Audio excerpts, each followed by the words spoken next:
ভাই ভাই এই ভাইয়েরা এগুলো নামাইতে হবে, ওগুলো নামিয়ে ফেলতে হবে। জি জি নামিয়ে ফেলুন, লাঠিগুলাই শোয়া ফেলুন, শুয়ে ফেলুন, জি জি শোয়া ফেলুন ভাই, এটা শোয়া ফেলেন। আমার উস্তাদ একজন, ওনার মাথা হাতে আমি চলি। হজরতের একটা কথা আপনাদেরকে বলে দেই, আপাতত আমার ভিডিও করবেন না, কেউ ছবি তুলবেন না, আমার ভিডিও করবেন না, ছবি তুলবেন না। আমার এই কথাটা যারা মানবেন, হুজুর বলছে দোয়া করে দিতে, আল্লাহ তাদের সাথে যেন জান্নাতে দেখা করায় দেয়। মেহরবানি করে কেউ ভিডিও করবেন না, ফেসবুক লাইভ দিবেন না, ছবি তুলবেন না, অডিও রেকর্ড করতে পারেন, ভিডিও করেন না। পরিবেশ করেন ভাইজান, ভাইজান এই ভাই বসান বসান, পরিবেশ করেন, পরিবেশ করেন, মাহফিলের পরিবেশ করেন। হ্যাঁ, আমরা মুসলমান হয়েছি, আমরা এখন এই ভাই আপনি এটা বন্ধ করছেন এইভাবে রয়েছে কেন? এই জন্য আমি যখন ইউটিউবারদেরকে বলি ভিডিও করেন না, হেরা অপেক্ষা থাকে আমি নি কোনো খারাপ ব্যবহার করি। আমি তো খারাপ ব্যবহার জীবনে করবো না, কারণ হেরা অপেক্ষাতে এটাই রেকর্ড করে কালকে ছাড়বো। মানে কোনটা, এই যে খারাপ কিছু বলবো কালকে ছাড়বে, আমার পাগলে পাইছে, আমি কিচ্ছু করবো না, আমি মাইক এরা অপেক্ষা থাকে যে এই হুজুরে একটু খারাপ আচরণ করুক আর কালকেই ছাড়বো। জি না, এই আশা করে ভুলেও লাভ হবে না। আধা ঘন্টাও যদি না ভাবান, আধা ঘন্টা এমনি থাকবো, খারাপ আচরণ পাবেন না, যেটা আপনি আগামীকাল ফেসবুকে ছেড়ে দিয়ে কইবেন বাস ভাইরাল হয়ে গেলাম। জি না, এটা সম্ভব হবে না। আল্লাহ আমাদেরকে বুঝার তৌফিক দান করেন। সবাই শুধু এখন নেশায় ঘুরতেছে, নেশা প্রত্যেকের কি এখন নেশা, নেশা। এ ওস্তাদ কাছে নিয়ে বুঝাইছে, ছবি তোলা এখন বুঝছো মানুষের নেশা হয়ে গেছে। বললাম হুজুর বুঝান, মানে আমারই খুশা দিছে হুজুরে, আমারই কতক্ষণ ইচ্ছা মতো সবার সামনে লজ্জা দিচ্ছে। তোর যে পরিমাণ ছবি ফেসবুকে, আল্লাহর কাছে কি কবি, ওগুলা রুহ দিতে পারবি আমার? এখন আমাকে হুজুর আমি তো উঠাইনি, যারা উঠাইছে তাদেরকে বাধা দিছো? আমি না, সেটাও তো করি নাই, বাধা দাও নাই কেন? তুমি একজন মানুষ, তোমার এত ছবি থাকবে কেন? আসলে আপনারা যে কয়জন, এর চেয়ে বেশি ছবি পাইবেন আমার।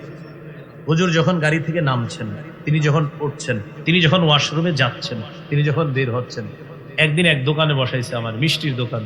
আমি সুগার অ্যালার্জির কারণে মিষ্টি খাই না, আমার অ্যালার্জি আছে, সুগার অ্যালার্জি, ডাস্ট অ্যালার্জি দুইটাই আছে, এই কারণে আমি মিষ্টি খাই না। একজনে আমার মুখের সামনে মিষ্টি ধরছে চামচ দিয়ে, আমি ভাই আমি তো মিষ্টি খাবো না, আমার অ্যালার্জি আছে মিষ্টিতে। এখন উনি ফেসবুকে পড়ার দিয়ে দিচ্ছে হযরতকে যখন আমার দোকানে মিষ্টি খাইয়ে দিচ্ছে। আসলে আমি কিন্তু খাইনি, কিন্তু লেখছে কি হযরতকে যখন খাইয়ে দিচ্ছে, তো এটা তো সঠিক হইল না বিষয়। এইভাবে আপনার ছবি তোলা এখন রোগের পর্যায়ে চলে গেছে, রোগ। একটা প্রয়োজন, আরেকটা হলো রোগ। সত্যি বলছি, এখন রোগের পর্যায়ে চলে গেছে, মানে কোথাও গেলেই দেখবেন একটা রোগ, রোগ। এই রোগ থেকে দেখবেন জাতি আস্তে আস্তে আবার বেরিয়ে আসবে। মানুষ এখন বুঝতেছে যে না এটা রোগ। দেখবেন এখন আবার বাটন ফোনের সয়লাভ শুরু হইতেছে। আলহামদুলিল্লাহ, আলহামদুলিল্লাহি কাফা ওয়া সালামুন আলা ইবাদিহিল্লাযীনা ইসতাফা। أما بعد فأعوذ بالله من الشيطان الرجيم. بسم الله الرحمن الرحيم.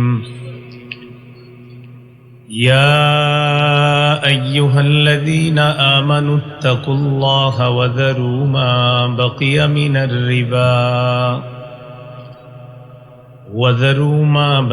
من الربا إن كنتم مؤمنين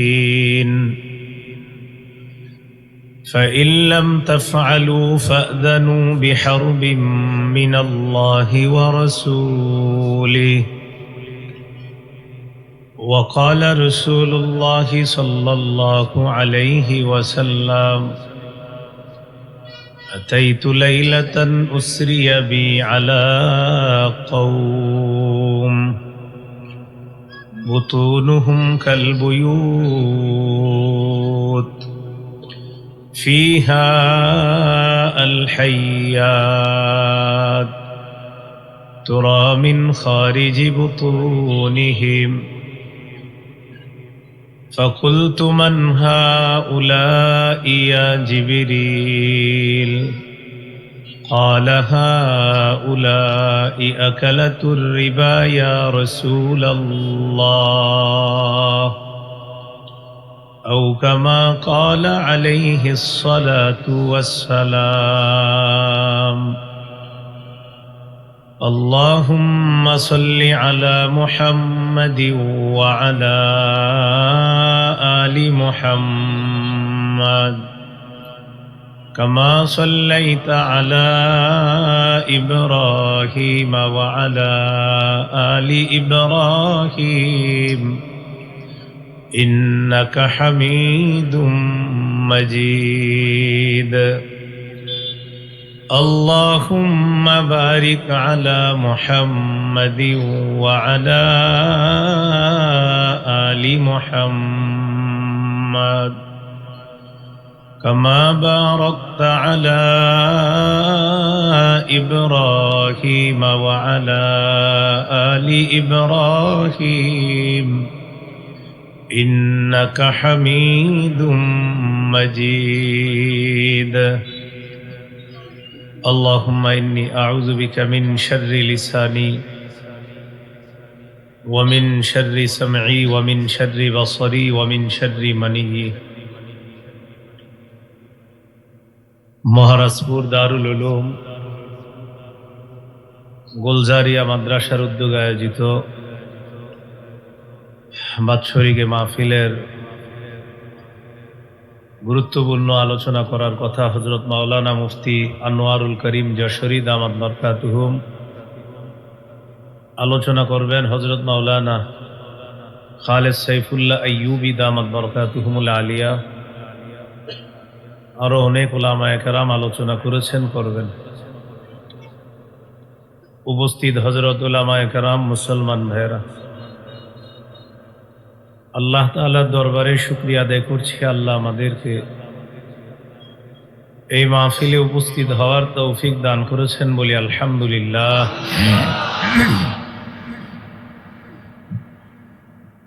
আমি আপনাদের সামনে সূরা বাকারার 279 নম্বর আয়াতে কারিমা তেলাওয়াত করেছি। এই আয়াতে আল্লাহ পাক রব্বুল আলামিন বলেন, হে ঈমানদারগণ তোমরা আল্লাহকে ভয় করো, যদি তোমরা খাঁটি মুমিন হও তাহলে সুদের কারবার ছেড়ে দাও। এই আয়াত আল্লাহ কেন নাজিল করলেন? মক্কার দুটি গোত্র, একটি গোত্রের নাম সাকিফ আর একটি গোত্রের নাম মাখজুমি গোত্র। এই দুই গোত্রের মধ্যে সুদি কারবারের লেনদেন হয়েছে। দুই গোত্র তখনও মুসলমান হয়নি। অমুসলিম অবস্থায় তাদের মাঝে সুদি লেনদেন হয়েছে। ফালাম্মা জাআল ইসলাম ওয়া দাখালু ফীহি, যখন ইসলামের দাওয়াত আসলো উভয় গোত্র কালিমা পড়ে মুসলমান হয়ে গেছে।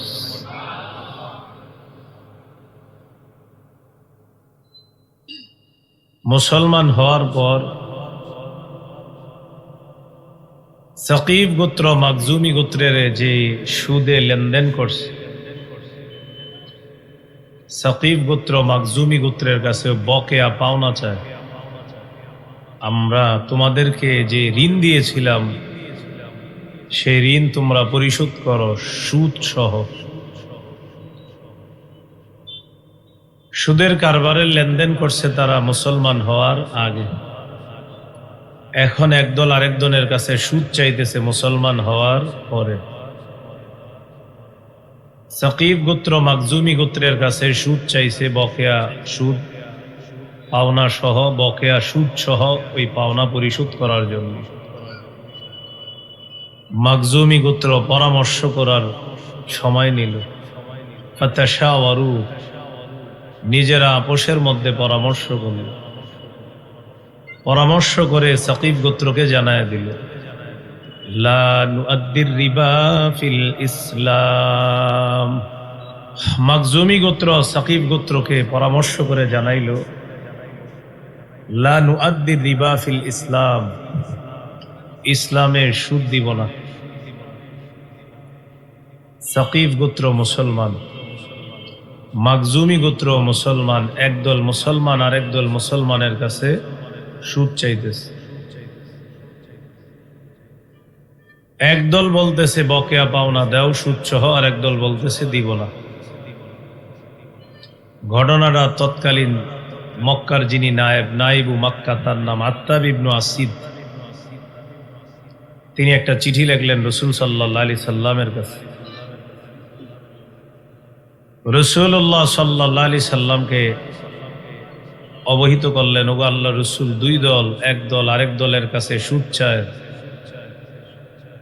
দুই গোত্রই মুসলমান। রাসূলুল্লাহ সাল্লাল্লাহু আলাইহি সাল্লামের কাছে যখন চিঠি পড়ে শোনানো হলো, তখন আল্লাহ পাক রব্বুল আলামিন সুদ হারাম, সুদের কারবার ছেড়ে দেওয়া, এই বিষয়ে আল্লাহ পাক রব্বুল আলামিন সূরা বাকারার 279 নম্বর আয়াতে কারিমা আল্লাহ নাযিল করে দিয়েছেন। আয়াতে আল্লাহ পাক রব্বুল আলামিন বলেন, ইয়া আইয়ুহাল্লাযীনা আমানুত্তাকুল্লাহ ওয়া যারু মা বাকিয়া মিনার রিবা ইন কুনতুম মুমিনিন। হে ঈমানদারগণ, তোমরা আল্লাহকে ভয় করো, যদি তোমরা মুমিন হও সুদের কারবার ছেড়ে দাও। এই ঘটনা মক্কার দুই দলকে জানানো হলো। সাকিফ গোত্র যারা বকেয়া পাওনা চেয়েছে সুদ সহ, তারা এটা জানার পর তারা বললেন, নাতুবু ইলাল্লাহ, আমরা আল্লাহর কাছে তওবা করছি, আমরা আর কখনো সুদের কারবার করব না, আমরা সুদ থেকে ফিরে আসলাম। এই হলো এই আয়াত নাজিলের প্রেক্ষাপট।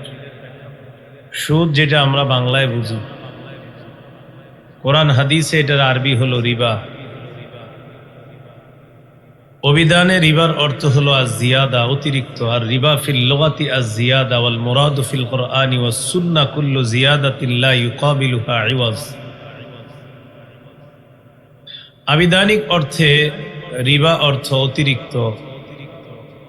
কোরআন হাদিসে রিবা দ্বারা উদ্দেশ্য হলো প্রত্যেক ওই অতিরিক্ত অংশ যা কোনো বিনিময় ছাড়া অর্জন করা হয়।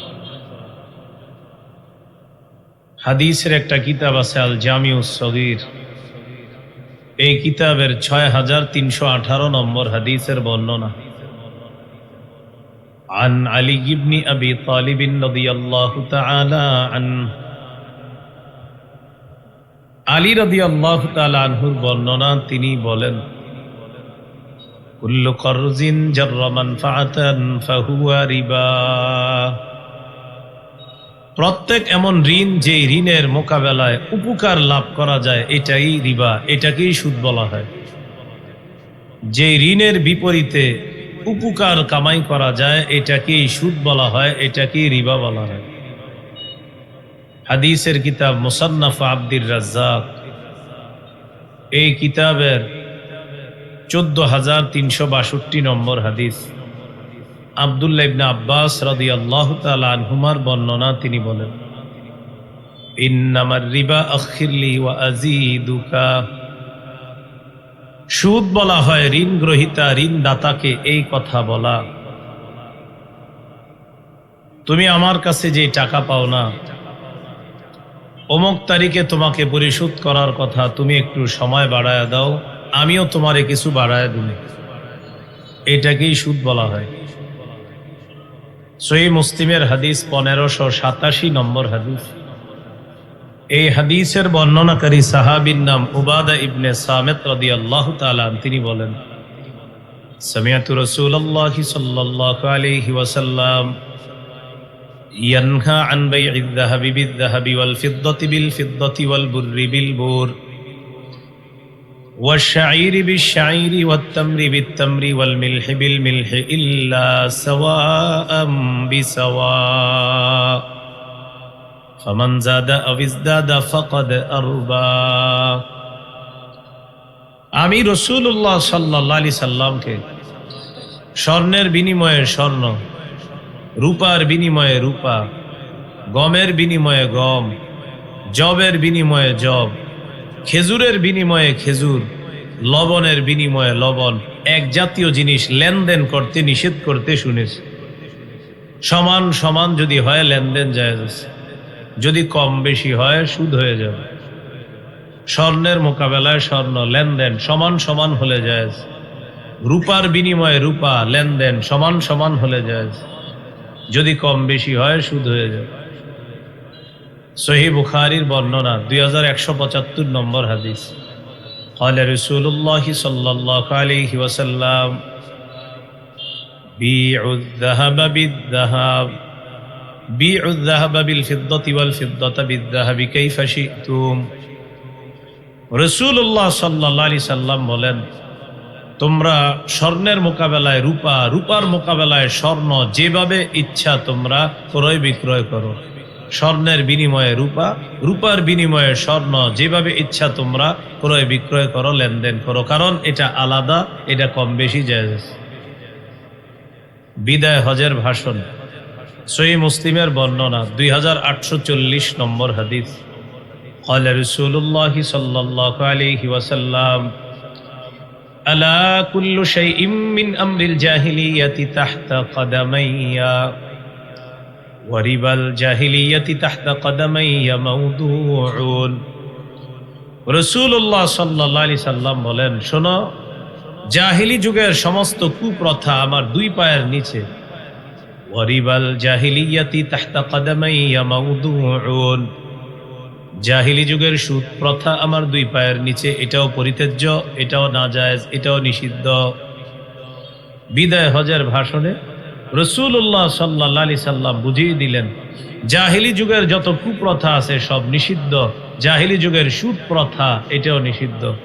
আল্লাহ আমাদেরকে সুদ থেকে হেফাজত করেন। সূরা বাকারা 276 নম্বর আয়াতে আল্লাহ বলেন, ইয়ামহাকুল্লাহুর রিবা ওয়া ইউরবিস সাদাকাত।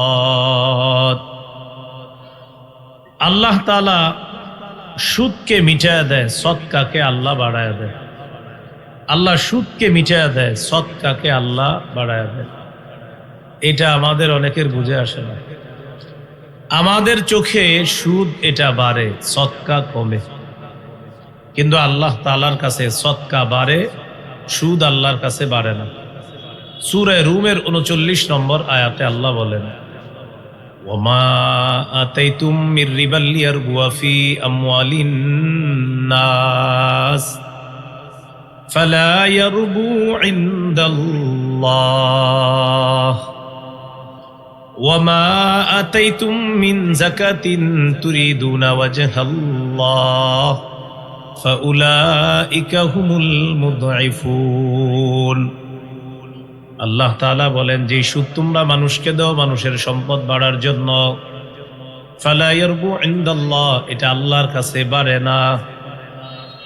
ওয়ামা আতাইতুম মিন যাকাতিন তুরিদুনা ওয়াজহাল্লাহ, মানুষকে যে যাকাত তোমরা দাও আল্লাহকে খুশি করার জন্য, আল্লাহ তাআলা বলেন যাকাত দাতাদেরকে জানায়া দাও, ফাউলাইকা হুমুল মুদঈফুন, যারা যাকাত দেয় তোমাদের চোখে তাদের সম্পদ কমে যায়, আল্লাহ বলেন তাদেরকে জানায়া দাও, যাকাত দাতারা দুনিয়াতেও সম্পদ বাড়ায় নেয়, আখিরাতেও বহু গুণে সওয়াব বৃদ্ধি করে নেয়। এই আয়াতে আল্লাহ বুঝাইলেন সুদ আমাদের চোখে বাড়ে, আল্লাহর কাছে বাড়ে না। যাকাত আমাদের চোখে কমে, আল্লাহ বলেন না, যাকাতের মাধ্যমে মানুষ তার সম্পদ বাড়ায়, যাকাতের মাধ্যমে আখিরাতেও প্রচুর সওয়াবের মালিক হয়ে যাবে। সুদ দিবে, ও আবার এই 100 টাকা আরেক জায়গায় সুদে লাগাবে 20 টাকায়। এটা একটা নিয়ম, এটা কুমিল্লায় বলে গন্ডি সুদ। আর একটা নিয়ম আছে সুদের, ব্যাংকে আগামী সপ্তাহে আপনি ঋণ পরিশোধ করার কথা, সুদ সহ। 1 তারিখ ওভার হয়ে গেলে সুদ বাড়বে, 2 তারিখ হয়ে গেলে সুদ আরো বাড়বে, 3 তারিখ হয়ে গেলে সুদ বাড়বে, মানে টাকা দিতে না পারলে সুদ বাড়তে থাকবে। চক্রাকারে বহুগুণে সুদ বৃদ্ধি করা এটাও নাজায়েজ, হারাম, নিষেধ। সূরা আলী ইমরানের 131 নম্বর আয়াতে আল্লাহ বলেন, ইয়া আইয়ুহাল্লাযীনা আমানু লা তাকুলুর রিবা আদআফাম মুদাআফা। হে ঈমানদারগণ, তোমরা বহুগুণে বৃদ্ধি করে সুদ খেও না, তোমরা বহুগুণে বৃদ্ধি করে সুদ খেও না।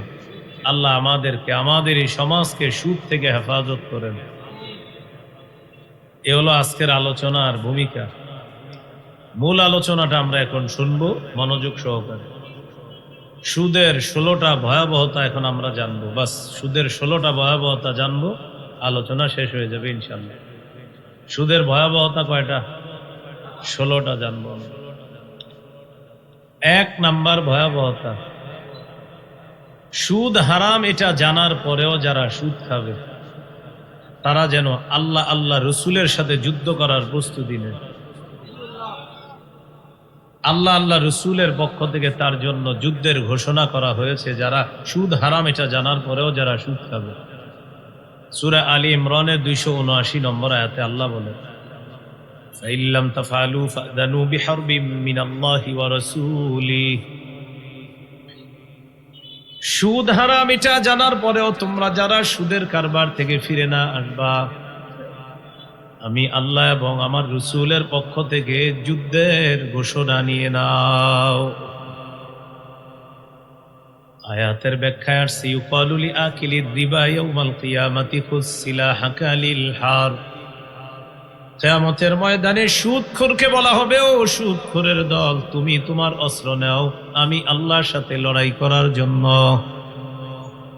সুদখোরের অস্ত্রের নাম সুদ খাওয়া। বলেন, সুদখোরের অস্ত্রের নাম কি? সুদ খাওয়া। এটা কিয়ামতের ময়দানে সুদখোরকে বলা হবে। ক্বালু লিআকিলির রিবা খুয সিলাহাকা লিল হার। সুদখোরকে কিয়ামতের ময়দানে বলা হবে, সুদখোর, তুমি তোমার অস্ত্র নাও, আমি আল্লাহর সাথে লড়াই করার জন্য। তাহলে বলেন, সুদ খাওয়া মানে আল্লাহ আল্লাহ রসুলের পক্ষ থেকে যুদ্ধের ঘোষণা নিয়ে নেওয়া। নাউজুবিল্লাহ পরিষদ। এ হলো 1 নাম্বার ভয়াবহ। 2 নাম্বার, যারা সুদ খায় এই অবস্থায় যদি তাদের মৃত্যু হয়, কিয়ামতের ময়দানে কবর থেকে তারা এমন অবস্থায় উঠবে, দেখলে মনে হবে শয়তান তাদেরকে পাগল বানায় দিয়েছে। যারা সুদের অবস্থায় মারা যাবে, কিয়ামতের ময়দানে তারা যখন উঠবে, দেখলে মনে হবে শয়তানের স্পর্শে তারা পাগল। সূরা বাকারা 275 নম্বর আয়াত, 3 পারার 6 নম্বর পৃষ্ঠা আল্লাহ বলেন, আল্লাযীনা ইয়াকুলুনার রিবা লা ইয়াকুমুনা ইল্লা কামা ইয়াকুমুল্লাযী ইয়াতাখাব্বাতুহুশ শাইতানু মিনাল মাস। যারা সুদ খায় তারা কবর থেকে এমন অবস্থায় উঠবে, দেখলে মনে হবে শয়তানের স্পর্শে তারা পাগল। যালিকা বিআন্নাহুম ক্বালু ইন্নামাল বাইউ মিসলুর রিবা। আল্লাহ তাআলা বলেন, এটা এই কারণে দুনিয়ার মধ্যে তারা বলতো সুদ ব্যবসার মতো। আল্লাহ বলেন, ওয়া আহাল্লাল্লাহুল বাই'a ওয়া হার। বলছিলাম সুদের 2 নাম্বার ভয়াবহতা, যারা সুদ খাবে তারা কিয়ামতের ময়দানে এমন অবস্থায় উঠবে, দেখলে মনে হবে পাগল। সূরা বাকারা 275 নম্বর আয়াত, 3 পারা 6 নম্বর পৃষ্ঠা আল্লাহ বলেন, আল্লাযীনা ইয়াকুলুনার রিবা লা ইয়াকুমুনা ইল্লা কামা ইয়াকুমুল্লাযী ইয়াতাখাব্বাতুহুশ শাইতানু মিনাল মাস। যারা সুদ খায় তারা কবর থেকে এমন অবস্থায় উঠবে, দেখলে মনে হবে শয়তানের স্পর্শে যেন তারা পাগল। যালিকা বিআন্নাহুম ক্বালু ইন্নামাল বাইউ মিসলুর রিবা। আল্লাহ বলেন, এটা এই কারণে তারা দুনিয়ার মধ্যে বলতো ব্যবসা সুদের মতো। বলি নাউযুবিল্লাহ। ওয়া আহাল্লাল্লাহুল বাই'a ওয়া হাররামার রিবা। আল্লাহ বলেন, আল্লাহ ব্যবসাকে হালাল করেছেন, সুদকে আল্লাহ হারাম করেছেন। তাহলে এটা হলো 2 নাম্বার, কিয়ামতের ময়দানে পাগল অবস্থায় উঠবে সুদখোর। 3 নাম্বার, সুদখোর কিয়ামতের ময়দানে এমন অবস্থায় উঠবে, দেখলে মনে হবে তার গলা চেপে কেউ তাকে হত্যা করতেছে, এমন মনে হবে। শ্বাস রোধ করা অবস্থায় কিয়ামতের মাঠে উঠবে, হা হা করতে করতে উঠবে, সুদখোরের হালাত খারাপ হয়ে যাবে। কোন ব্যক্তির গলা চেপে ধরলে তার যে অবস্থা হওয়ার কথা, সুদখোর কিয়ামতের ময়দানে এমন অবস্থায় কিয়ামতের ময়দানে উঠবে। উমদাতুত তাফসীর 1 নম্বর খণ্ড 330 নম্বর পৃষ্ঠা। যেহেতু মোটামুটি ঠান্ডা পড়তেছে, আমরা এখন যদি একটু এগিয়ে এগিয়ে বসি তাহলে এই আশেপাশের মানুষগুলা বসার জন্য সুযোগ পেয়ে যাবে ইনশাল্লাহ। আমরা একটু এগিয়ে বসি, একটু এগিয়ে বসি, সবাই সবাই একটু চেষ্টা করি, আল্লাহ তৌফিক দান করে।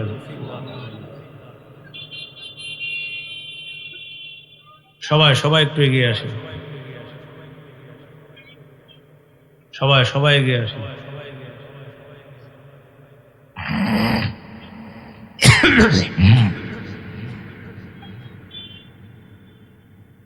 আমরা বসে যাই, সবাই বসে যাই।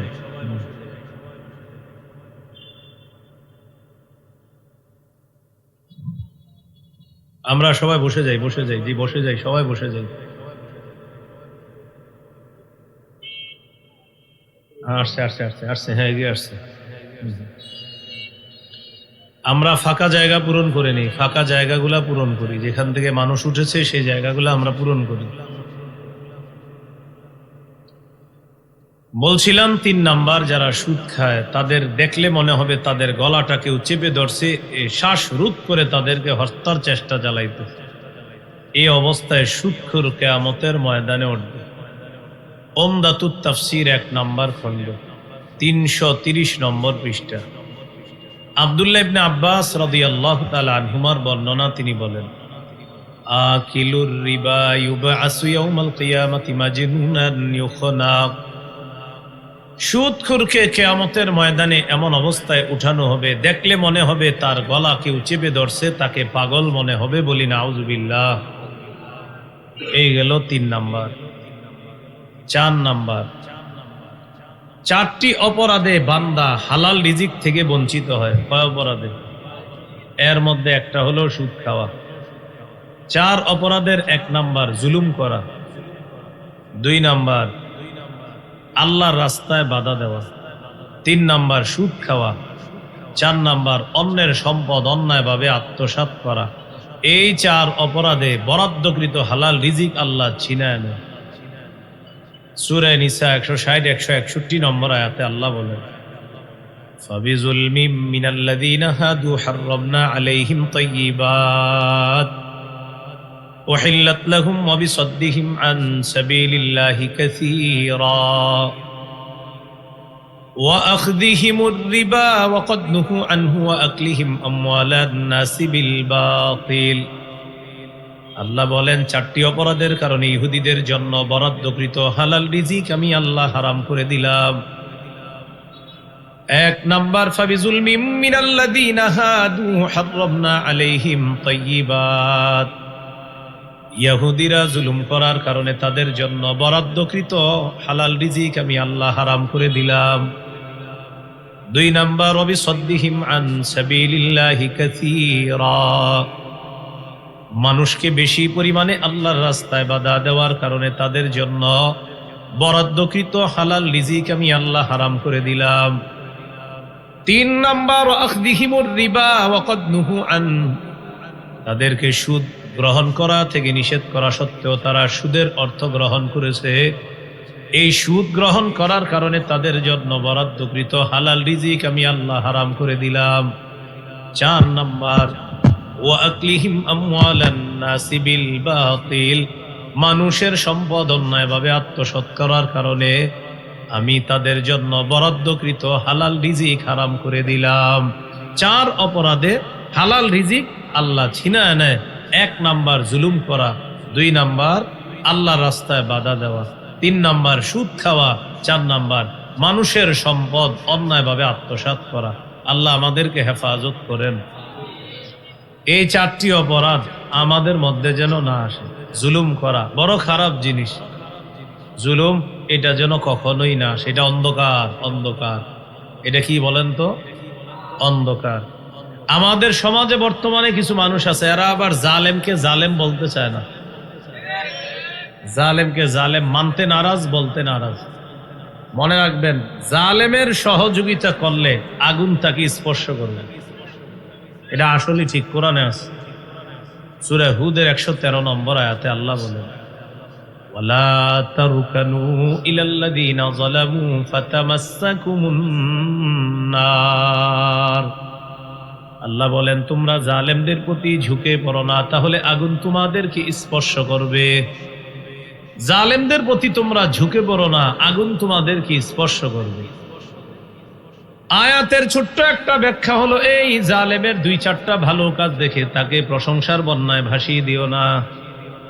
জি, এই আয়াতের ছোট্ট একটা ব্যাখ্যা হলো এই, জালেমের 2-4টা ভালো কাজ দেখে তাকে প্রশংসার বন্যায় ভাসিয়ে দিও না। তাহলে জুলুম করা এটা নিষেধ। 2 নাম্বার, আল্লাহ রাস্তায় বাধা দেওয়া নিষেধ।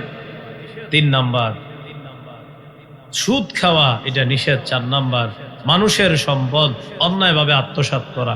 এই 4 অপরাধের কারণে বরাদ্দকৃত হালাল রিজিক আল্লাহ হারাম করে দেয়। বলি নাউজুবিল্লাহ। এই গেল 4 নাম্বার। 5 নাম্বার, আপনাদের এই এলাকা মহারাজপুর, এই এলাকায় আল্লাহ গজব দিতে চায় না। এরপরেও 2 শ্রেণীর অপরাধী আল্লাহর গজব টেনে নিয়ে আসে। 1 নাম্বার সুদখোর, 2 নাম্বার ব্যভিচারকারী। তারা আল্লাহর গজব টাইনা এলাকার জন্য হালাল করে নেয়। বলি নাউজুবিল্লাহ।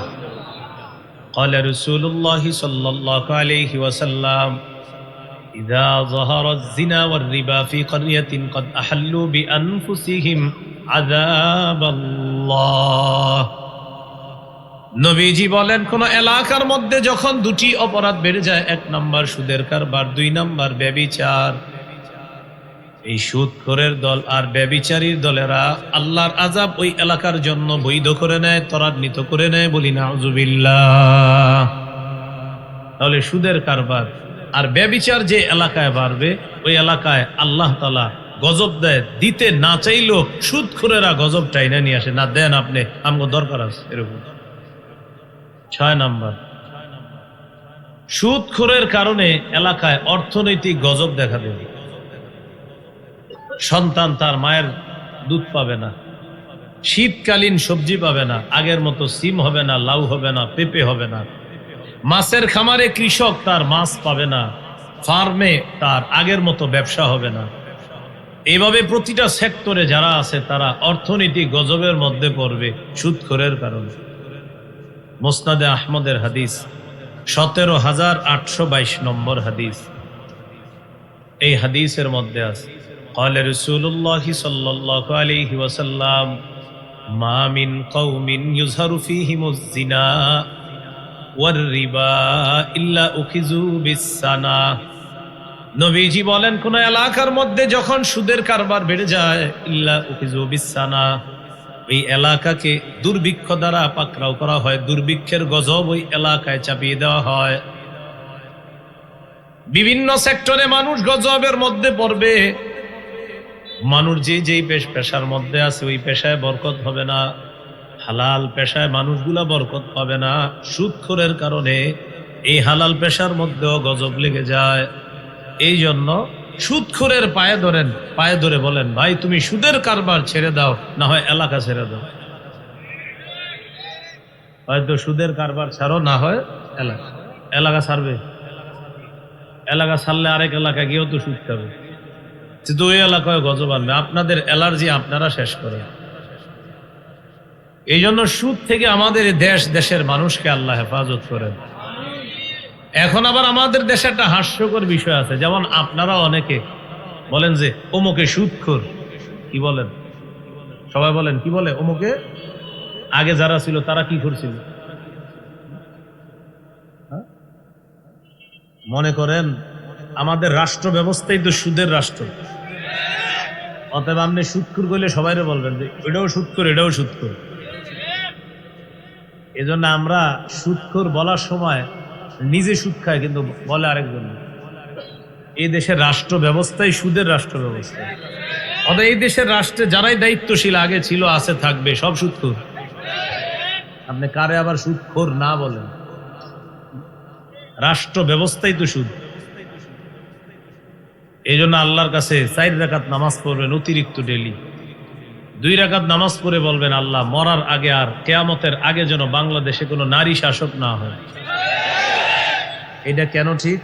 বুখারীর হাদিসে আসছে, রাসূলুল্লাহ সাল্লাল্লাহু আলাইহি সাল্লাম বলেন, লা ইউফলিহা কওমুন ওয়াল্লাহু আমরাহুম ইমরাআ, ওই জাতি কিছুতেই সফল হবে না যেই জাতি তাদের নেতৃত্বে কোনো নারীকে বসায় দেয়।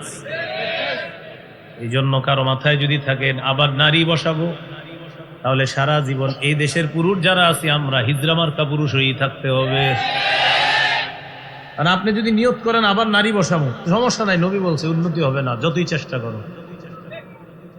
এই জন্য এটা হলো প্রথম 2 রাকাত নামাজের দোয়া। পরের 2 রাকাত নামাজ পড়ে দোয়া করবেন, আল্লাহ আমাদের দেশে এমন একজন শাসক বসায় দাও যে শাসক 4 কাজের যোগ্যতা রাখে, 10 গুণে গুণান্বিত এমন একজন শাসক আমাদের দেশে আপনি ব্যবস্থা করে দেন।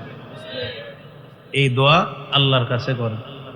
4 কাজের যোগ্যতা রাখে। 1 নাম্বার নামাজ কায়েম করবে, 2 নাম্বার যাকাত আদায় করবে, রাষ্ট্র অর্থ ব্যবস্থা এটা যাকাত ভিত্তিক অর্থ ব্যবস্থা করবে, 3 নাম্বার সৎ কাজের আদেশ করবে, 4 নাম্বার অসৎ কাজ থেকে নিষেধ করবে।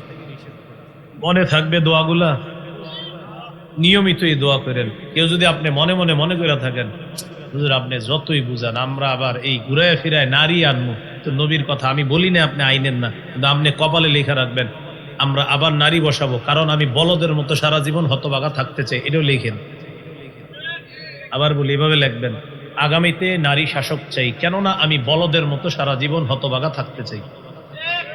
লিখবেন কেন? নবী বলছে তোমার ভাগ্য জীবনে পরিবর্তন হবে না যদি নারী শাসক খালি বসো, নবী বলে দিচ্ছে। আমি কিন্তু আপনাদেরকে নিষেধ করি নাই, কিন্তু আপনি এইভাবে স্লোগানটা উঠাবেন, আগামীতেও নারী শাসক চাই, কেননা সারা জীবন বলদের মতো হতবাগা থাকতে চাই। লিখবেন, কোনো সমস্যা নেই। আপনি ভাগ্য পরিবর্তনের প্রথম শর্ত নারী শাসক হওয়া যাবে না, এটা প্রথম শর্ত, মাথায় রাখবেন। বলছিলাম 6 নাম্বার গজব, যে এলাকায় সুদের কারবার বাড়ে ওই এলাকার মধ্যে অর্থনৈতিক গজব দেখা দেয়, এটা হলো 6। 7 নাম্বার, যারা সুদ খায় ওই অবস্থায় যদি মারা যায় কিয়ামত পর্যন্ত তাদের পেটের মধ্যে সাপ দৌড়াদৌড়ি করতে থাকবে। ইবনে মাজার হাদিস 2273 নম্বর হাদিস, قال رسول الله صلى الله عليه وسلم أتيت ليلة أسري بي على قوم, নবীজি বলেন মেরাজের রাতে একদল মানুষের পাশ দিয়ে গেলাম, মানুষগুলার দিকে তাকাইলাম, তাকায় দেখলাম বুতুনুহুম কাল বুয়ুত, তাদের পেটগুলা বিশাল বড় বাড়ির মতো, মানুষের পেট বিশাল বড় বাড়ির মতো, ফিহা আল হাইয়াত তুরা মিন খারিজি বুতুনিহিম, বাহির থেকে তাকায় দেখলাম তাদের পেটের মধ্যে বিশাল বড় বড় সাপ দৌড়ায়। আমি জিবরিল আমিনকে প্রশ্ন করলাম, মানহা উলা ইয়া জিবরিল, জিবরিল আরা কারা? জিবরিল আমিন জবাব দেয়, হা উলা ই আকালাতুর রিবা ইয়া রাসূলুল্লাহ, হুজুর এরা হলো সুদখোরের দল, কিয়ামত পর্যন্ত তাদের পেটের মধ্যে সাপ দৌড়াদৌড়ি করতে থাকবে। 5 নাম্বার হলো। 7 নাম্বার, আপনারা মাঠে আছেন সবাই? জান্নাতের ওয়াজ করলে তো জোরে জোরে আওয়াজ দেন, সুদের ওয়াজ যদি মনে হয় যে আমার সামনে কেউ নাই, আসলে তো অনেক মানুষ। জান্নাতের ওয়াজ করলে কি করে জানেন? নারে তাকবীর, আল্লাহু আকবার, সুবহানাল্লাহ, এরকম জান্নাতের ওয়াজ করলে সুবহানাল্লাহর আওয়াজে আরো মানুষ এসে পুরো আশেপাশে প্যান্ডেলের ধারণ ক্ষমতার বাইরে চলে যাবে জান্নাতের ওয়াজে। সুদের ওয়াজ না, অনেকে মোটামুটি কাছে আইছিল, চুর যাবো না। আর যারা আইসা গেছেন এখন টেনশনে আছে, যারা বসছে কয় উঠে গেলে আবার যদি সন্দেহ করে, এই জন্য বসে রয়েছে। উঠেন না, জেনে উঠবেন সবাই ভাববো কি। উঠেন না, আল্লাহ আমাদেরকে হেফাজত করেন। আমি আশাবাদী আপনাদের মাঠে যারা বসা কেউ এই কাজের সাথে জড়িয়ে নাই, আপনারা এটা আশা রাখি, বাকি আল্লাহ ভালো করে। হ্যাঁ, এটা মানে আশা আর কি। তো আসলে এটা মানে আমার এটা ক্ষীণ আশা। কি আশা? এ হলো 7 নাম্বার। 8 নাম্বার, যারা সুদ খাবে কিয়ামত পর্যন্ত রক্তের নদীতে সাঁতার কাটতে থাকবে। পেটে সাপ, আবার রক্তের নদীতে সাঁতার কাটে। সহিহ বুখারী 2085 নম্বর হাদিস। قال رسول الله صلى الله عليه وسلم رأيت الليلة رجلين أتيان। নবী বলেন, গত রাতে দুই ব্যক্তিকে আমি দেখলাম আমার কাছে আসছে। আসার পর আমার দুই হাত ধরে আমাকে সামনের দিকে নিয়ে যায়, আমিও তাদের সাথে চলতে লাগলাম। যাইতে যাইতে হাত্তা আতাইনা আলা নাহরিম মিন দাম, যাইতে যাইতে একটা নদীর কাছে গেলাম, রক্তের নদী। ওই নদীর মধ্যে তাকাইলাম, তাকায় দেখলাম ফিহি রাজুলুন কাইম, নদীর মাঝখানে এক ব্যক্তি দাঁড়িয়ে আছে। ওয়া আলা ওয়াসতিন নাহরি রাজুলুন বাইনা ইয়াদাইহি হিজারা, নদীর কিনারায় এক ব্যক্তি, তার সামনে পাথর আর পাথর। নবীজি বলেন, নদীর মাঝখানের লোকটা সাঁতার কাটতে কাটতে নদীর কিনারায় রওনা করছে। যে মাত্র লোকটা নদীর কিনারায় যায়, রমাল্লাযী আলা ওয়াসতিন নাহরি বিহাজারিন ফিহি ফাআলকামাহু হাজারা রাদ্দাহু হাইসু কান। যেই মাত্র নদীর কিনারায় যায়, নদীর কিনারার লোকটা একটা পাথর ওই সাঁতারকাটির মুখ বরাবর মেরে দেয়। সাঁতারকারীর মুখের মধ্যে যখন পাথরটা লাগে, ওই লোকটা আবার নদীর মাঝখানে চলে যায়। নবীজি বলেন, কুল্লামা রাজা রাদ্দাহু হাইসু কানা, যখন এই লোকটা নদীর কিনারায় যায়, পাথরের আঘাতে লোকটা আবার নদীর মাঝখানে চলে যায়। জিবরিল আমিন আমাকে বললেন, আল্লাযী রাআইতাহু ফিন নাহরি আকিলুর রিবা, হুজুর যাকে রক্তের নদীর মধ্যে সাঁতার কাটতে দেখলেন, এই লোকটা হলো সুদখোর, কিয়ামত পর্যন্ত সাঁতার কাটতে থাকবে, নদীর কিনারায় পুষতে পারবে না। নাউজুবিল্লাহ। তাহলে 7 নাম্বার সাপ, 8 নাম্বার রক্তের নদীর মধ্যে সাঁতার, 9 নাম্বার আল্লাহ হেফাজত করেন, বলেন আমিন। 9 নাম্বার সুদ খাওয়া মানে আপন মাকে বিয়ে করা। আপন মায়ের সাথে বিয়ে বৈধ, তার মানে জিনা করা। নাউজুবিল্লাহ। ইবনে মাজাহ 2273, 2274, 2275 এই হাদিসগুলোর মধ্যে আছে, আর রিবা সাবউনা হুবা আইসারুহা আইয়ান কিহার রাজুলু উম্মা, সুদের 70টা শাখা, সর্বনিম্ন শাখা আপন মাকে বিয়ে করা। সুদের 70টা শাখা, সর্বনিম্ন শাখা আপন মাকে বিয়ে করা, এর মানে আপন মায়ের সাথে জিনা করা, ব্যভিচার করা। আল্লাহ আমাদেরকে হেফাজত করেন, এই চিন্তা থেকেও আল্লাহ আমাদেরকে হেফাজত করেন। এই হলো 9 নাম্বার আলোচনা। যারা শুনছেন, মারা ছেলেরে সুদ খাইতে দিয়েন না, স্ত্রী স্বামীকে সুদ খাইতে দিয়েন না, কন্যা ছেলে যারা আছেন বাবাকে সুদ খাইতে দিয়েন না। এখানে যারা আমার বয়ান শুনছেন, ছেলে আছেন যারা, আপনার বাবা যদি সুদের কারবার করে থাকে, বাবাকে আপনি বলেন, আব্বা আমি টিউশনি করে হালাল টাকা কামাই করব, আপনি আমারে হারাম টাকায় শার্ট প্যান্ট কিনে দিতে হবে না। মেয়েরা আপনার বাবাকে বলেন, হারাম টাকায় যেন আপনাকে কসমেটিক্স না দেয়। আমি আশাবাদী, পরিবারের সবাই যখন ইনকাম সোর্স যে মানুষটা পরিবারের, তাকে যখন বলবে হালাল টাকা ঘরে আনবেন, হারাম টাকা আমরা ছুঁয়েও দেখব না, আমরা আশাবাদী এই লোকটা খুব দ্রুত সুদ থেকে ফিরে আসবে ইনশাআল্লাহ। এই হলো 9 নাম্বার। 10 নাম্বার, সুদ খাওয়া মানে দুনিয়া ধ্বংস করা, আখিরাতও বরবাদ করা। সহিহ বুখারীর বর্ণনা, 2766 নম্বর হাদিস। قال رسول الله صلى الله عليه وسلم اجتنبوا السبع الموبقات, নবীজি বলেন, তোমরা 7টি ধ্বংসাত্মক অপরাধ থেকে বাঁচো। সাহাবীরা বললেন, ওমা হুন্না ইয়া রাসূলুল্লাহ, হুজুর এই 7টি ধ্বংসাত্মক অপরাধ কি আপনার কাছে জানতে চাই। নবীজি বললেন, 1 নাম্বার আশিরকু বিল্লাহ, আল্লাহর সাথে শিরিক করা। 2 নাম্বার সিহরু, জাদু করা। 1 নাম্বার শিরিক করা, 2 নাম্বার সিহরু, জাদু করা। জাদু খারাপ জিনিস। এক ছেলে এক মেয়েরে বিয়ে করতে পারে না, এখন উনি আর এই মেয়ের ছাড়া বাঁচবে না, কুফর করে জাদু করে মেয়ের বিয়ে বন্ধ করে রাখছে, বন্ধ করে সুপুরুষের পরিচয় দিছে যে আমি একজন সুপুরুষ। এটা কি সুপুরুষ না কাপুরুষ? আপনি কোনো মেয়ের বিয়ে বন্ধ করবেন, এটা কেন করবেন? এটা ঠিক না। আল্লাহ আমাদেরকে হেফাজত করেন।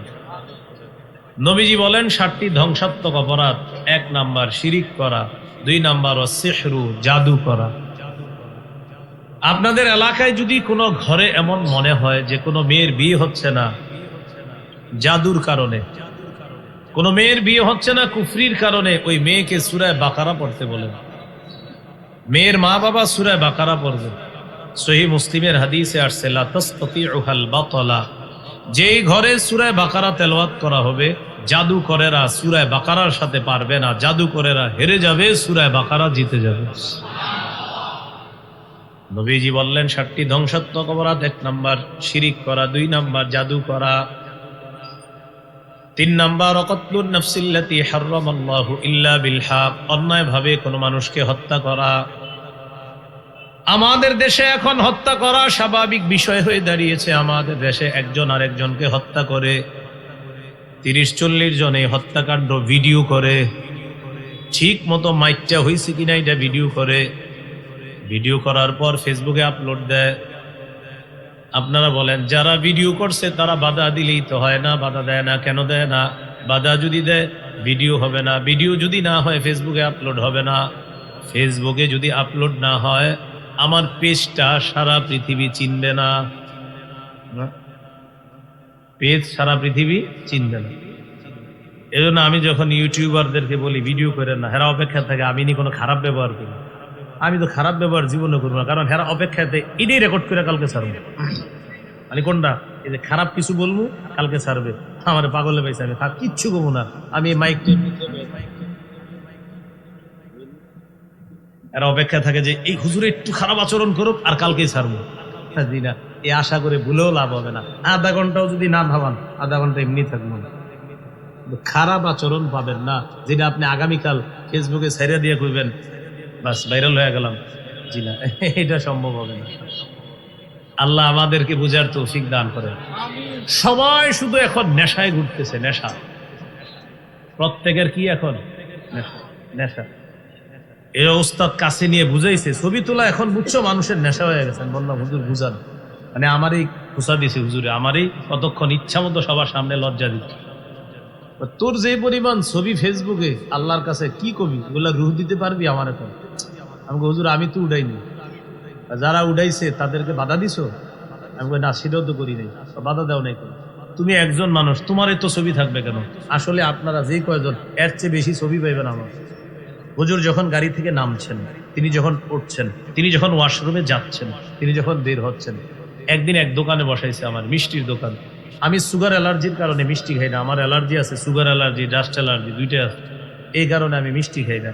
একজনে আমার মুখের সামনে মিষ্টি ধরছে চামচ দিয়ে, আমি ভাই আমি তো মিষ্টি খাবো না, আমার অ্যালার্জি আছে মিষ্টিতে। এখন উনি ফেসবুকে পড়ার দিয়ে দিচ্ছে হযরতকে যখন আমার দোকানে মিষ্টি খাইয়ে দিচ্ছি।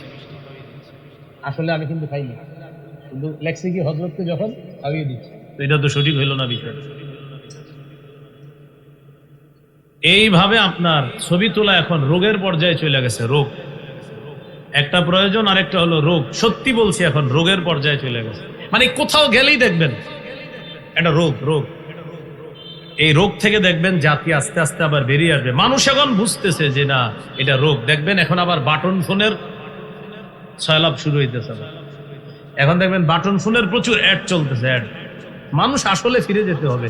আমাদের বুজুর্গ সাদা দাড়িওয়ালা মুরব্বীদের যে চিন্তা চেতনা, ওটাতেই মানুষ ফিরে যেতে হবে, ওটাতেই শান্তি, ওটাতে মানুষ ফিরে যাবে। উপায় নাই, কারণ আর্টিফিশিয়াল আইসা, এআই আইসা আপনি বুঝবেন না কোনটা আসল কোনটা নকল। যেমন আমি আপনাদের সামনে বয়ান করতেছি, এই বয়ান দেখবেন আগামী বছর আপনাদের এলাকা না আসলেও পিছনে ব্যানার তারিখ থাকবে যে আরিফ বিন হাবিব আমাদের এলাকা কাঁপিয়ে গেলেন। আসলে কিন্তু আসিনি আমি, এআই দিয়ে সুন্দর ভিডিও বয়ান বানায় ফেলবে এবং দেখবেন আমি বয়ান করতেছি, সামনে সবাই বলতেছে ঠিক ঠিক, এবং মানুষও স্লোগান দিতেছে, আশেপাশে বাতাস হচ্ছে, কেউ পানি খাওয়াইতেছে।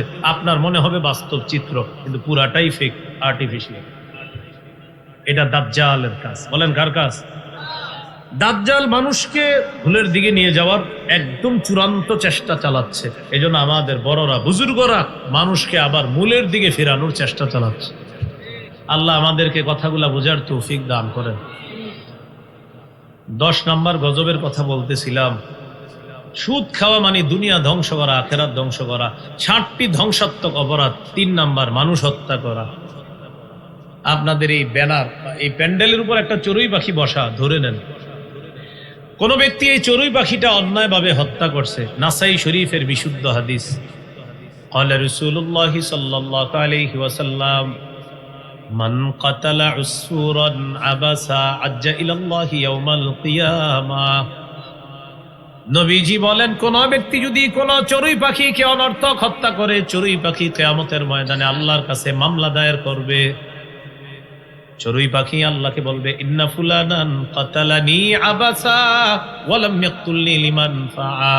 আল্লাহ আমাকে অনর্থক হত্যা করেছে, মাবুদ এই ব্যক্তি আমাকে কোনো উপকারে হত্যা করে নাই। আল্লাহ এই ব্যক্তি যদি বিসমিল্লাহ বলে জবাই করে আমাকে খাইতো, আমি তার জন্য হালাল ছিলাম। আল্লাহ আমার কোনো অপরাধ ছিল না, আমি গাছে বসা ছিলাম, শুধু শুধু লোকটা আমাকে হত্যা করছে। চড়ুই পাখি আল্লাহর কাছে মানুষের বিরুদ্ধে বিচার চায়। তাহলে বলেন, মানুষ যদি মানুষ অন্যায়ভাবে হত্যা করে বিচারটা কেমন হবে? এখন আবার বিচার চাইলেও মুশকিল, বিচারও চাওয়া যাইতেছে, কি চাওয়া যায় না? আরে বলেন না কেন জানেন? আপনারা হত্যাকারীরে হত্যাকারী বলতেই নারাজ। কি ঠিক? আসলে আপনারা এরকম বলেন না কি? হ্যাঁ, এরকম কেউ আছে হত্যাকারীরে হত্যাকারী বলেন না? আছেন না? এখন আমাদের সমাজে জুলুম মাফ করার নতুন নিয়ম। সব টাকান আমার দিকে সবাই, উনি আমার উপর জুলুম করছে আর উনি এটা মাফ করে দেন। বুঝেন নাই? এদিক তাকান, আবার আমারে দিয়ে বুঝে আমি ওনার উপর জুলুম করছি, মাফ করলে কে করবে? আমি ওনার উপর জুলুম করছি, মাফ করে উনি। এইটা চলতেছে এখন, কয় মাফ করে দিলাম, আপনাকে মাফ করা। আমি জুলুম করছি তার উপরে, মাফ তিনি করবে, হা বা না তিনি করবে, উনি মাফ করে আইসা কে? আপনাকে মাফ করা।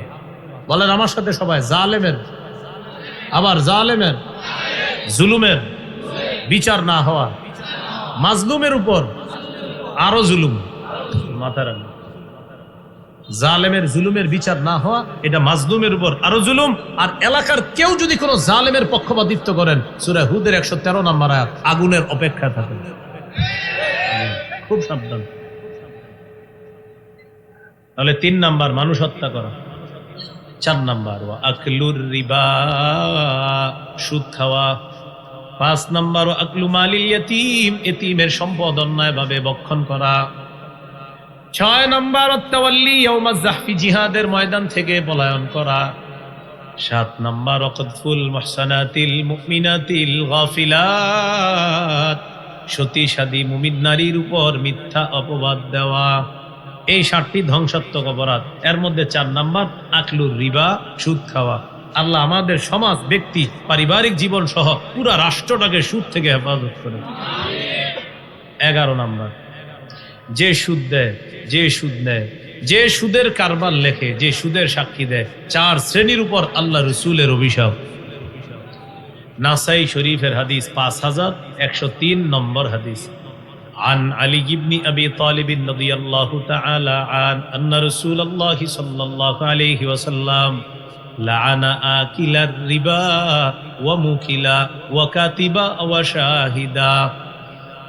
আলী রাদিয়াল্লাহু তাআলা আনহু বলেন, যে ব্যক্তি সুদ দেয়, যে ব্যক্তি সুদ নেয়, যে ব্যক্তি সুদের কারবার লেখে, যে সুদের সাক্ষী দেয়, 4 শ্রেণীর উপর আল্লাহর অভিশাপ। নাউযুবিল্লাহ।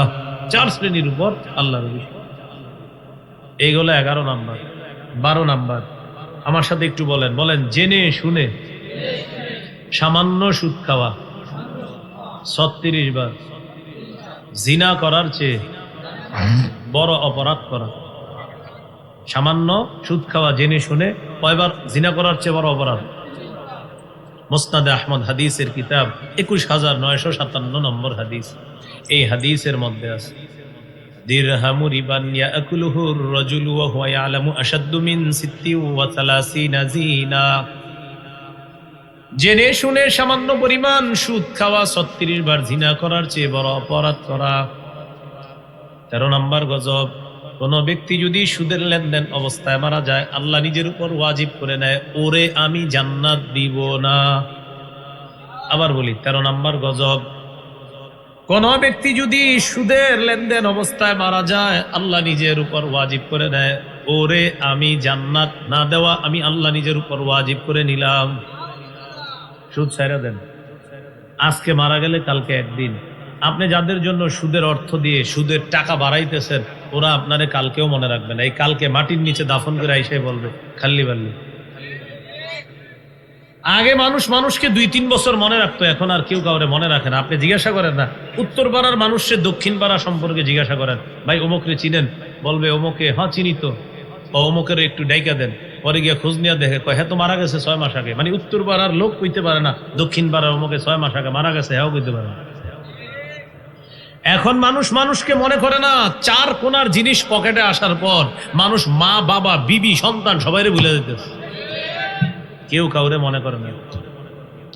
এই 4 কোণার জিনিসটা পকেট থেকে যেদিন আপনার 4 কোণার জিনিস পকেটে আসছে, আপনি বললাম তো আপনি আমার কথা অন্যদিকে নেন, আজকে নিজেরে পরীক্ষা করেন আপনি কি পরিমাণ এই 4 কোণা জিনিসটারে সময় দেন আর কি পরিমাণ মা বাপরে সময় দেন। আজকে পরীক্ষা করেন, সব ভুলে যেতেছে। আল্লাহ আমাদেরকে হেফাজত করেন। বলছিলাম আপনি মারা গেলে প্রিয় ভাইয়ের একটু মন দেন, কালকে আপনারে কেউ মনে রাখবে না। আব্বারা বাবারা চাচারা শোনেন, আপনি আজকে মারা গেলে সত্যি বলছি কালকে আপনার রাতের বেলা আপনার মেয়েরা আপনার স্ত্রীর কি বলবে জানেন? আম্মা আমরা যার যে স্বামীর বাড়িতে যেতে হবে, তো এটা ফয়সালা হয়ে যাবে। ফয়সালা বুঝছেন না? এ আগামীকাল রাতে, আজকে মারা যান, কালকে রাতে আপনার মেয়েরা এই কথা বলা শুরু করবে। এই জোরে ঠিক বললেন কেন? মেয়েদের কথা বলাতে মানে মেয়েদেরকে না দেওয়ার পক্ষে নাকি? এটা আবার আপনাদের ঠিকের আওয়াজে মনে হয়েছে কি হুজুর বেশি চায় দেই না? না না, দিতে হবে। বুঝাইতে চাইলাম মেয়েরা তো তাদের হক পাবেই, কিন্তু বুঝাইতে চাইলাম যে আপনি যাদের জন্য করতেছেন ওরা কালকে আপনার সম্পত্তি নিয়ে কথা শুরু করবে, ভুলে যাবে আপনি। ভাই ছেড়ে দেন, সুদ ছেড়ে দেন, আজকে ছেড়ে দেন। যারা এই কাজের সাথে আছেন আজকে ছেড়ে দেন, আল্লাহর হস্তে ছেড়ে দেন, পায়ে ধরে বলছি ছেড়ে দেন। এখানে যদি কেউ থাকেন এমন যে হুজুর, আমি বলছি না কেউ আছেন, কিন্তু কেউ যদি থাকেন যে আমি সুদ ছাড়বো এক শর্তে, আমি মঞ্চে আসলে আপনি আমার পায়ে ধরতে হবে, তাহলে ছাড়বো। এই আলেমদেরকে সাক্ষী রেখে আল্লাহর কসম করে বলি আপনি মঞ্চে আসেন, আপনার পায়ে ধরবো আমি, আপনি সুদ ছাড়েন না। বললাম তো, যদি বলেন না এখানে না, আপনি গাড়ি নিয়ে সামনে যাবেন, অন্ধকারে যাওয়ার পর আপনি আমার পায়ে ধরবেন, ঠিক আছে। আপনি অন্ধকারেই কোনো সুদের কারবারে লেনদেন ব্যক্তি অন্ধকারে আপনাদের আজকে মোতায়েম সাহেবের সাথে কথা বলে অন্ধকারে যান, আমি সেখানে যাব আপনার পায়ে ধরার জন্য, আপনি এটা ছাড়েন। মানে এটা নিয়ে আমি পড়াশোনা করার পর যেটা বুঝছি, বড় ভয়ঙ্কর পরিস্থিতি হবে আখেরাতে। আল্লাহর রাস্তায় এটা ছেড়ে দেন। তো বলছিলাম 13 নাম্বার গজব, সুদি লেনদেন করা অবস্থায় মারা গেলে আল্লাহ নিজের উপর ওয়াজিব করে নেয় তাকে জান্নাত না দেওয়া। আল মুস্তাদরাক লিল হাকিম হাদিসের কিতাব 2260 নম্বর হাদিস। এই হাদিসের বর্ণনাকারী আব্দুল্লাহ ইবনে ওমর রাদিয়াল্লাহু তাআলা আনহুমা তিনি বলেন, আরবাউন হাক্কুন আলাল্লাহ আল্লা ইউদখিলাহুমুল জান্নাতা ওয়া লা ইউযিকাহুম নাঈমাহা। 4 শ্রেণীকে জান্নাত না দেওয়া আল্লাহর হক, তাদেরকে জান্নাতের নিয়ামত আস্বাদন না করানো আল্লাহর হক। 1 নাম্বার মুদমিনুল খামরি, যে ব্যক্তি মদ পান করা অবস্থায় মারা যাবে তাকে জান্নাত না দেওয়া আল্লাহর হক, মদ্যপ অবস্থায় যে মারা যাবে। 2 নাম্বার আকিলুর রিবা, যে ব্যক্তি সুদ খায় তাকে জান্নাত না দেওয়া আল্লাহর হক। 3 নাম্বার আকিলু মালিল ইয়াতীম, এতিমের সম্পদ আত্মসাৎকারী, এই ব্যক্তি যদি মারা যায় তাকে জান্নাত না দেওয়া আল্লাহর হক। 4 নাম্বার আল আকুলি ওয়ালিদাই, পিতা মাতার নাফরমান সন্তান, তাকে জান্নাত না দেওয়া আল্লাহর হক। এই 4 শ্রেণীকে জান্নাত না দেওয়া আল্লাহ নিজের উপর ওয়াজিব করে নিয়েছেন। এর মধ্যে একজন হলো সুদখোর, আল্লাহ আমাদেরকে হেফাজত করে। 14 নাম্বার গজব, রাসূলুল্লাহ সাল্লাল্লাহু আলাইহি সাল্লাম বলেন কিয়ামতের আগে 3টি অপরাধ খুব বেড়ে যাবে, এর মধ্যে একটি হলো সুদের কারবার। قال رسول الله صلى الله عليه وسلم يظهر الزنا والربا والخمر بين يدي الساعة يظهر الزنا والربا والخمر। নবীজি বলেন কিয়ামতের আগে পাল্লা দিয়ে 3টি অপরাধ বাড়বে, ঝড়ের বেগেতে বাড়বে। 1 নাম্বার আয-জিনা, ব্যভিচার বাড়বে। 2 নাম্বার আর-রিবা, সুদের কারবার বাড়বে। 3 নাম্বার আল খামরু, মদ বাড়বে। এই 3টি অপরাধ নবী বলছে বাড়বে। আপনারা বলেন বাড়বে না বেড়েছে? আল্লাহ আমাদেরকে হেফাজত করেন। 15 নাম্বার, রাসূল সাল্লাল্লাহু আলাইহি সাল্লাম বলেন শের জামানায় আমার উম্মতের সবাই সুদ খাবে। নাউজুবিল্লাহ। এটার ব্যাখ্যা দিছে নবী আবার, সবাই সুদ না খাইলেও সুদের হাওয়া সবার গায়ে লাগবে। নবী এভাবে বলছে সবাই সুদ খাবে, পরে সাথে সাথে ব্যাখ্যা দিছে সবাই ডাইরেক্ট সুদ না খাইলেও ইনডাইরেক্ট সবার পেটে অথবা শরীরে সুদের ছোঁয়া লেগে যাবে। আপনি কি মনে করতেছেন আপনাদের সামনে যে পাঞ্জাবি পরে আমি বয়ান করতেছি এই পাঞ্জাবিতে কোনো অন্যায় কিছু লাগে নাই এরকম মনে করতেছেন? এটা আমার হাত পর্যন্ত আসার আগে যে ঘটনা ঘটছে আপনি জানেনও না কি ঘটছে। আপনাদের এই বাজারে যে চাউল আসে চাউলের বস্তাটা, এটা আসার আগে যে ঘটনাগুলো ঘটে সেটা আপনার মাথায়ও নাই। সেটা অনেক ঘটনা ঘটে। জাহাজ দিয়ে যদি আসে সেখানে এলসির মাসাল আছে, এই মাসালা করতে গিয়ে যেই পরিমাণ ভয়ঙ্কর সুদি কাজ কারবার হয় সেখানে, যদিও আপনি সুদের কারবার করেন না কিন্তু আপনার এই পণ্যটা সুদি কারবারের ছোঁয়া লেগে আপনার বাজারে আসে। আমরা মাজুর হইতেছি। শাইখুল ইসলাম তাকি উসমানী হাফিজাউল্লাহ ঘটনা মুফতি দেলোয়ার সাহেব শুনাইছেন।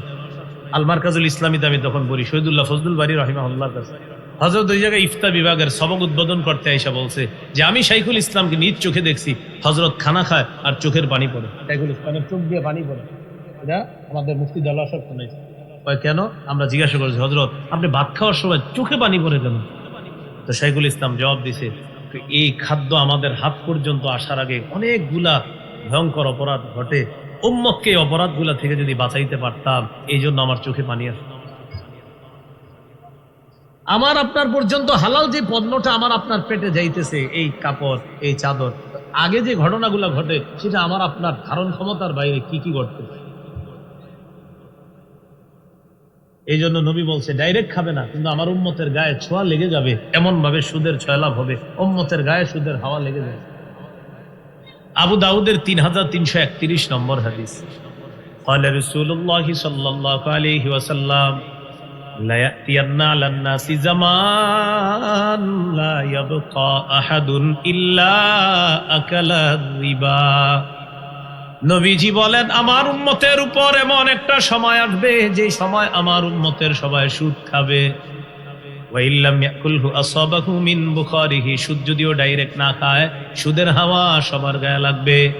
সহজে উদাহরণের মাধ্যমে বুঝেন, কোন ব্যক্তি আপনাকে এক কাপ চা পান করানোর জন্য দোকানে নিয়ে গেছে, এক কাপ চা পান করা আপনার জন্য নাজায়েজ আছে।